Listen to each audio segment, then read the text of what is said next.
But if you can't, find a third person. That's a simple example. That if you got a gripe with somebody, you go to them. Not your spouse, not anybody else. You go to them first. Now I understand there are times you want to talk about with your spouse and get a better perspective. That's cool.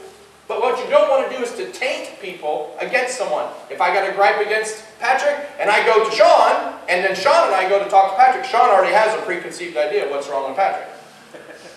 He does. And it's not fair to Patrick. It's not fair. And it's not right. Teaching them to obey. Everything. Not some of it. Everything that I've taught you.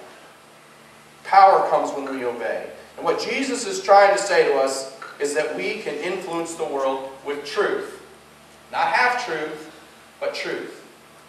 Jesus is saying that we have to shed light on our culture. You and I are the ones who are the light. We are the ones who gets to pour out the light to the people around us. Why? So they won't be hurt. So it'll give them guidance for all those same reasons. Jesus is telling us to influence our culture, not to sit back and wait for the culture to influence us. We should have a positive influence where we go. He's asking us to preserve the truth, to take the things that we know are true and to stick up for them. He's telling us that we are extremely valuable. He's telling us that we have a role in His plan. He's also telling us that you and I have been strategically placed for a purpose. I want you to listen to this.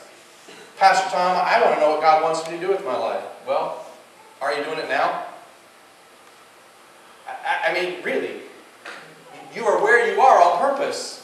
God's put you here, God has you here, and no matter where you are, God can use you. But being used doesn't have to do with where you are, it has to do with what you're being. It doesn't have to do with what you know, it has to do with what you're doing as to whether you're in God's will. Because I can go anywhere and be used of God. I can go to Grand Cayman, I can go to Michigan, I can go to Iceland, and I can be in God's will if I'm obeying God's will. The purpose for us is not to serve ourselves. Now, this is a tough one because the church in general, not maybe this church, but the church in general, the idea is about feeding me, about taking care of me, about ministering to me, taking care of my family, taking care of my need. If I'm single or divorced, or if I have stepkids, or if I have drug addict kids, or if I need money help, or if I need assistance, or whatever kind of teaching, the mentality in most churches is this is about me. It's about taking care of me. Come on, Pastor Tom, you got to babysit me on Sundays. That's what this is all about. Feed me, feed me, feed me. That's not why the church exists. The church does not exist for us. The church exists for them. The church exists so that we can get together. This is like the huddle. We call a game plan. All right, here's the goal. We're going to go be salt and light this week. All right, ready, go. That's it. That's why this exists. This is to feed you and encourage you and inspire you and to help direct you in a sense. But this does not exist for us. It exists for them.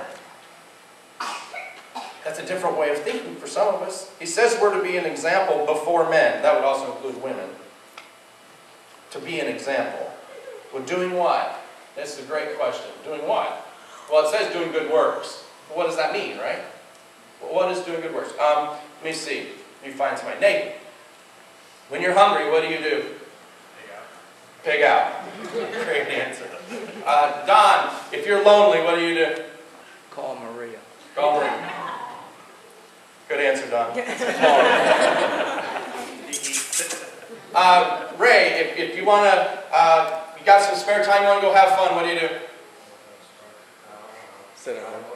Go ride your motorcycle. Okay, so if I'm going to love my neighbor like I love myself, if my neighbor is hungry, I should help them pig out. And if they are lonely, then I should talk to them. And if I got some free time and they're looking to have some fun, maybe we could go motorcycle riding. That's loving your neighbors, you love yourself. What do you do when you're lonely? What do you do when you're depressed? What do you do when you have some spare time or some extra money? How do you love you?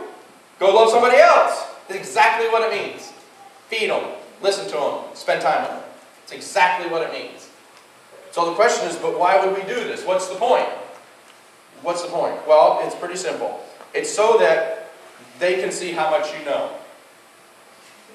Oh wait, that's not right. Oh wait, the better answer is so that they can learn all about our church. No, that's not right. Oh, here it is. It's so that they will know how much we love to worship. Man, I'm doing really bad. It's so that they will know that we have really great ministries here. No. It's so they'll want to give their money. Because we know everybody wants to give that away. No, it's so that they will see your good works.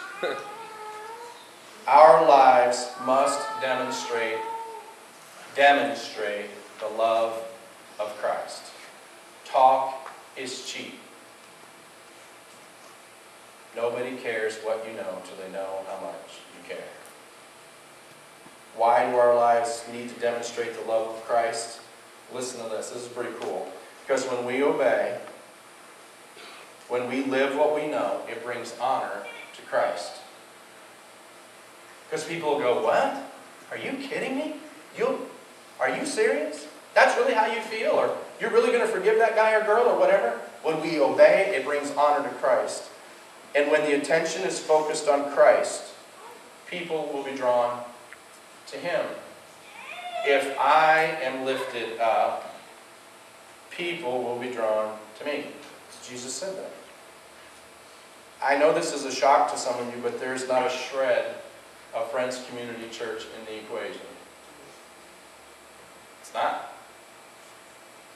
It's about you and I demonstrating the love of Christ so that Christ is glorified, not so Friends is glorified, or Pastor Tom is glorified, or the band is glorified, or the academy is glorified. That's not the point. The point is so that Jesus looks good.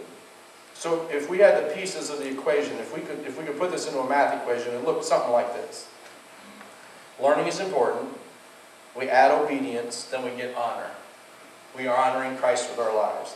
And if we honor Christ with our lives, then we can have influence in the culture. And then we see results. Somewhere in that equation, there's a breakdown. I know there are people who need to be influenced, and I know we've had plenty of learning. I'm just wondering if it's that middle part. It's just a thought. Friends is on a journey to quit being a typical North American church. Your pastor is on a journey to quit being a typical North American pastor. I don't want to do church like it's always been done. I want to see people reached for the kingdom in ways that are incredibly creative and unusual and almost like, you got to be kidding me. 2 years ago, I worked at a place called UBS. I was a financial advisor. I had a friend there. His name's Greg Kane. Greg is one of the nicest people. He's a pastor's kid like me. This week, he emailed in to